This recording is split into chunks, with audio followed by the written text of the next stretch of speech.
Hi,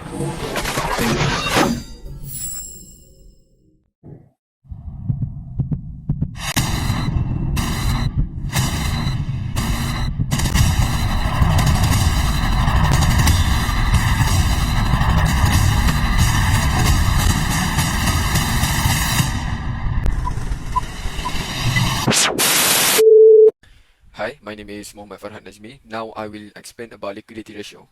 Liquidity ratio means like is an ability for a company to pay its short-term obligation. Okay. For Axiata Group Berhad, we have two, current ratio, and the second one is quick ratio. For current ratio, it means like paying a short-term obligation using liquidity funds, sorry. And as for current ratio 2019, the value is 0.67. It indicates that it's having problem paying its short-term obligation because the value is lower than 1. And the next year is 2020. It decreases compared to the last year. It gets to 0.39 times, means much lower than the first year 2019. But so it means like it having more problem in paying its short-term liabilities. As the latest one is 2021, the value is 0.69, the highest one yet compared to the last 2 years, but still having problem in paying its short-term liabilities as it lower than 1. Assalamualaikum warahmatullahi wabarakatuh. My name is SITI HAFIZAH binti MAZNI, and now I'm going to present about quick ratio. The formula of quick ratio is current asset minus with inventory and divide with current liability. For 2019 is 12,302,012 minus with 219,103 and then divide with 18,402,170. And the answer you will get is 0.66 times. Okay, now the calculation for 2020. The calculation is 9,535,651 minus with 154,328 and then divide with 24,337,490 and the answer you will get is 0.39 times. Okay, lastly the calculation for 2021. The calculation is 11,964,628 minus with 141,663 and then divide with 17,393,981 and the answer you will get is 0.68 times. And in a nutshell, the larger a company quick ratio, the better its liquidity and financial health. What is account receivable turnover? Account receivable turnover is the average number of times a business collects its account receivable over a given year. Account receivable turnover is a metric used by accountants and analyzed to gauge how effectively businesses collect on the credit they extend to their clients. How to calculate account receivable turnover? Account receivable turnover is calculated in Axiata Group Berhad in 2019 is 23,885,781 divided by 5,150,230 and get 4.66 times. While in 2020 is 24,583,312 divided by 4,721,973 and get 5.21 times. 2021 is 24,203,171 divided by 4,362,395 and the answer will get 5.54. So here we can say account receivable turnover in Axiata Group Berhad by the years 2019 until 2021 is increasing and the highest is 2021 with 5.54 times. Activity ratio average collection period for Axiata Group Berhad. For year 2019, it became 77.10 day. For year 2020, it became 69.15 day, and year 2021 became 64.89 day. Average collection period mean is the number of time of a firm take to obtain payment due by their client. A higher ratio of average collection period indicate that the firm is having trouble collecting debt. Next is profitability ratios. The profitability ratios is divided into two, which are return on asset and return on equity. Now I'm going to explain about the return on asset of Axiata. Return on asset (ROA) is an indicator of how profitability companies is relative to its total asset. The higher ROA number, the better, because the company is earning more money on less investment. Formula for return on asset is net profit over total assets times by 100. In 2019, Axiata Group Berhad turn on asset is negative 8.22%. But in 2020, turn on asset of Axiata is 2.71%, which drastically increased from 2019 to 2020. But in 2021, it decreased from 2.71 to 0.92%. Okay, now I will explain about the second for profitability ratio for this company is return on equity.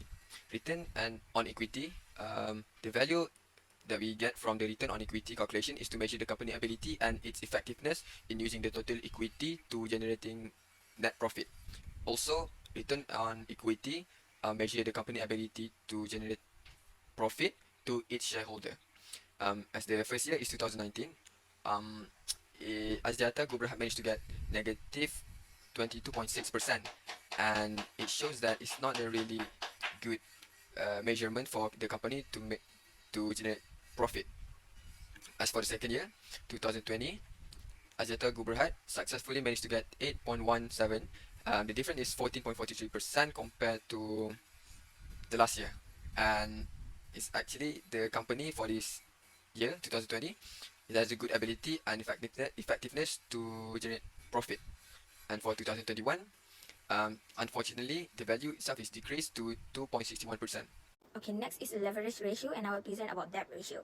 The formula for debt ratio is total liability divided with total assets and multiple with 100. For 2019, the calculation is 23,885,781 divided with 5,115,230 multiple with 100, and the answer you will get is 4.66%. For 2020, the calculation is 24,583,312 divided with 4,721,973 multiple with 100, and the answer you will get is 5.21%. And lastly, for 2021, the calculation is 24,203,171 divided with 4,362,395 multiple with 100, and the answer you will get is 5.54%.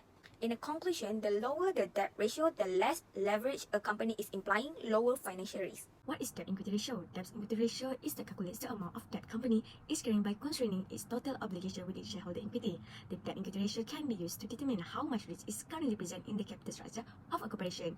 The debt equity ratio demonstrates how much of a company's capital structure is made up debts compared to equity. An investor, stakeholder in the business, or potential leader may assess a company's debt to equity ratio by constraining it with prior ratio or those of similar businesses. Debt equity ratio Axiata Group Berhad in 2019 is 40,540,321 divided by 23,240,706 and times 100, and it will get 174.63%. In 2020 is 44,330,718 divided by 22,220,023 and times 100, and it will get 199.43%. In 2021, the calculation is 44,082,390 divided by 23,879,430 times 100, and the answer will get 184.60%. We can see the debt equity ratio in Axiata Group Berhad in 2020 have a highest number, which is 199.43% compared to 2019 and 2021.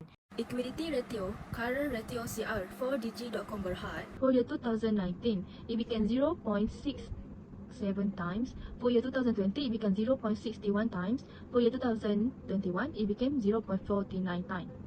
Current ratio is a liquidity ratio that determines a company's willingness to pay a short-term liabilities that are due within a year. Secondly is quick ratio. Quick ratio or QR is to determine company's ability to pay its short-term debt obligations. For quick ratio formula is QR equals to current asset minus inventory divided by current liabilities. So let us take a look the quick ratio of Digi.com Berhad. In 2019, it is 0.64 times. In 2020, it is 0.55 times. In 2021, it is 0.45 times. As we can see in the graph, the quick ratio of Digi.com Berhad is slowly decreasing from year 2019 until 2021. Hi, I will explain about activity ratio. The other name for activity ratio is asset management. It measures the efficiency of a company in using assets to generate sales or cash. What will I explain now is account receivables turnover ratio. For account receivable turnover ratio is to measure the company ability to collect debt or credit sales from the customer. How the value works is the higher the value for the ratio, the more effective the company in collecting debts from the customer. As for the 2019, Digi.com managed to get 5.16 times. And for the next year, 2020, Digi.com managed to increase the value by 1.14 actually. 1.14 times, that is 6.32 times. For the latest year, 2021, Digi Berhad managed to get 7.06, and that is 1.9 difference from the first one. It indicates that the company is getting more effective in collecting debt from the customer. Next is average collection period. The formula is account receivable divided with sales and multiple with 360. The calculation for 2019 is 1,220,923 divided with 6,297,358 and multiple with 360, and the answer you will get is 69.8 days. Next is calculation for 2020. 972,387 divided with 6,001 hour 52,747 and then multiple with 360, and the answer you will get is 56.89 days. And last but not least, average collection period for 2021. The calculation is 897,060 divided with 6,335,670 multiple with 360, and answer you will get is 50.97 days. According to this, we can see that DG has a smaller ratio of average collection period than Axiata Berhad. This signifies that DG has achieved a good result in debt recovery from 2019 until 2021. I will explain about profitability ratio, return on asset, or we call as ROA. What is return on asset? Investor can learn how effectively a business generates revenue from its assets by looking at the return on asset ratio. The better a corporation is at using its asset to generate return, the higher the number. By dividing a company's net income by all of its assets, ROA is determined. It also considers a business debt. How to calculate return on asset in Digi.com Berhad in 2019 is 1,432,949 divided by 8,149,441 and times 100, and it will get 70.58%. While in year 2020, the calculation is 1,220,869 divided by 8,189,734 times 100, and the answer will get 40.90%. And last is 2021. 2021, the calculation is 1,873,203 divided by 7,839,810 and times 100, and the answer will get 23.60%. The highest year in return on asset in Digi.com is 2021, which is 23.90%, and the least is 2020, which is 40.90%. Profitability return on equity for Digi.com Berhad for year 2019 became 270.12%, for year 2020 became 201.53%, and year for 2021 became 296%. Return on equity means is the metric that will be used to evaluate a company capacity to create net profit via efficient use of its entire equity. It will also determine the capacity of organization in terms of creating money for its owner. Therefore, if a firm have a larger return on equity, it is shown that it is more effective in making use of its whole capital to create more revenue, which lead to establishment of a more successful company. This indicates that the firm is successfully using its investment in order to generate profit and is achieving a larger return for its shareholder. Let us proceed to leverage ratio for Digi.com Berhad. Leverage ratio is divided into debt ratio and debt equity ratio. So let me explain about the debt ratio. The total debt ratio is to measure a company's total liabilities compared to its assets.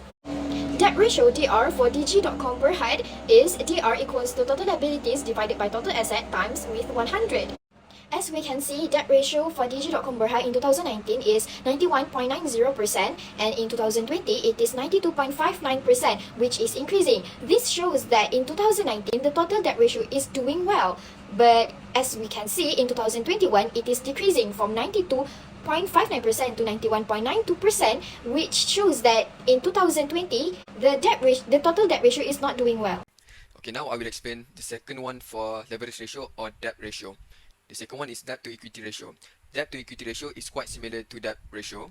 The difference is it measures the amount of debt being used to utilize the company relative to the capital that provided by the company's owner. As for 2019, Digi.com managed to get 1,134.78%. That's the amount of debt being utilized for this year.